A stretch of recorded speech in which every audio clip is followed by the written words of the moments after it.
અમદાવાદના હળદરમાં જે ઘટના બની સમગ્ર ગુજરાતે જોઈ, સાથે જ સરકારના પાયા પણ હચમચી ગયા હતા। ખેડૂતોમાં રોષ હતો અને ત્યારથી જ લઈને જે આમ આદમી પાર્ટીના અમુક નેતાઓ હતા તે જેલવાસ ભોગવી રહ્યા હતા। રાજુ કરપડા અને પ્રવીણ રામ છે તેને આખરે જામીન મળ્યા અને તે હવે જેલવાસ 108 દિવસનો ભોગવ્યા બાદ બહાર આવ્યા છે। પરંતુ બહાર આવતાની સાથે જ તેમાં ક્યાંક આક્રમકતા દેખાઈ રહી છે, તેના વિશે જ વાત કરવી છે। નમસ્કાર, BS9 ટીવી ન્યૂઝમાં આપની સાથે હું ભગવતી વિશાવડિયા।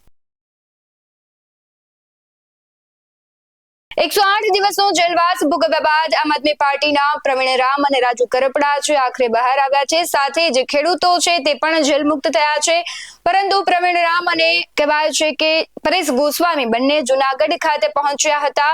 પ્રવીણ રામ જ્યારે પહોંચે છે ત્યારે ક્યાંક તેમનામાં જે કહેવાય છે કે એક અલગ જુનૂન દેખાવા માંડે છે, કારણ કે જે આખો કડદાકાંડ હતો તે મામલે જે ખેડૂત આગેવાનો છે તેમની ધરપકડ કરવામાં આવી હતી। ખેડૂત નેતા પ્રવીણ રામ, રાજુ કરપડા અને રમેશ મેર સહિતના જે અગ્રણીઓ છે તે આખરે જેલ મુક્ત થયા છે।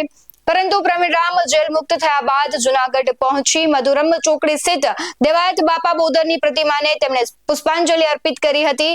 ત્યારબાદ તે મઢડા ગયા હતા, સોનલમાના દર્શન કર્યા હતા અને ત્યારબાદ પોતાના નિવાસ સ્થાને પહોંચવાના હતા। ખેડૂતોના હક માટે જેલમાં ગયા હોવાની તેમણે વાત કરી હતી અને તેમણે કહ્યું છે કે આગામી સમયમાં પણ ખેડૂતોના ન્યાય માટેની લડત છે ચાલુ રહેશે।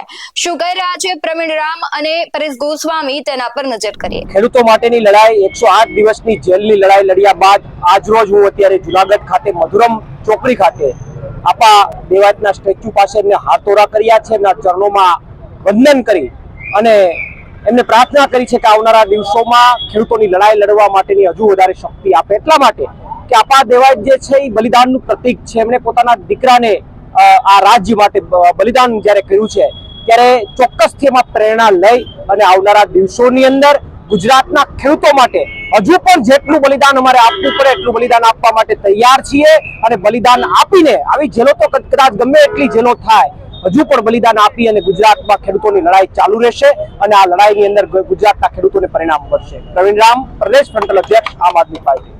બોટાદની અંદર જે કડદાકાંડ થયો હતો અને એ કડદા કેસની અંદર અનેક ખેડૂતો અને ખેડૂત આગેવાનો છે એ લડત લડ્યા હતા। આ લડતની અંદર લગભગ 85 જેટલા ખેડૂતો અને ખેડૂત આગેવાનોને ઉપર ખોટા કેસ કરીને જેલમાં પૂરવામાં આવ્યા હતા। એમાં ધીમે ધીમે અલગ અલગ જે ખેડૂતો છૂટ્યા, પણ જે આગેવાનો હતા જેમાં ખાસ કરીને રમેશભાઈ મેર હોય, પ્રવીણભાઈ રામ હોય, રાજુભાઈ કરપડા હોય વગેરે આગેવાનો હતા। અને આજે 108 દિવસ પછી જેલ મુક્તિ થઈ છે, એટલે જેલ મુક્ત થયા પછી સીધા જ અહીંયા જુનાગઢ પધાર્યા છે।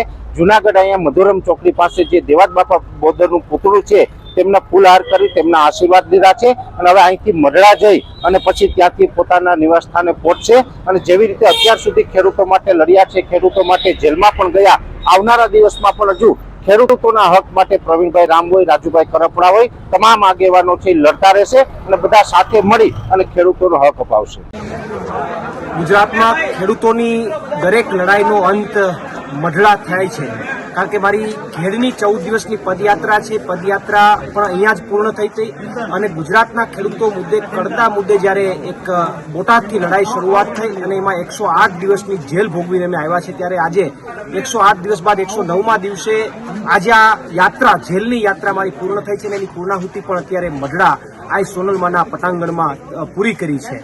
ત્યારે હું આ સોનલમાના ચરણોમાં નતમસ્તક વંદન કરી અને પ્રાર્થના કરું છું કે આવનારા દિવસોની અંદર હજુ પણ ગુજરાતના ખેડૂતો માટે અને ગુજરાતના લોકો માટે લડવાની મને વધુમાં વધુ શક્તિ આપે અને જે કંઈ પણ બીજી તાકાતો છે એની સામે તાકાતથી લડી અને ગુજરાતના ખેડૂતોને હું કંઈક અપાવી શકું એવી તાકાત મને માતાજી આપે એ સાથે અત્યારે ચરણોમાં પ્રાર્થના કરી અને આજની જે કંઈ મારી આ 108 દિવસની જેલ યાત્રા છે અહીંયા પૂર્ણ થાય છે। પ્રવીણ રામ, પ્રદેશ ફ્રન્ટલ અધ્યક્ષ, આમ આદમી પાર્ટી। જે પ્રમાણે પ્રવીણ રામ અને રાજુ કરપડા છે જેલમાંથી આવ્યા બાદ તેમનામાં એક અલગ પ્રકારનું જુનૂન દેખાઈ રહ્યું છે ખેડૂતો મુદ્દે। હવે તેઓ લડી લેવાના મૂડમાં દેખાઈ રહ્યા છે, ત્યારે હવે બંને છે તે શું નવા જૂની કરશે તેના પર સૌની નજર રહેશે। ત્યારે તમારું શું માનવું છે કમેન્ટ બોક્સમાં જરૂરથી જણાવજો। બાકી આવા જ વધુ અહેવાલો સાથે ફરી મળતા રહીશું। તમે અમારી YouTube ચેનલને સબસ્ક્રાઇબ કરવાનું, અમને Facebook અને Instagram પર ફોલો કરવાનું ભૂલશો નહીં। બાકી અવનવી અપડેટ્સ મેળવવા માટે આપ જોતા રહો BS9 ન્યૂઝ। નમસ્કાર।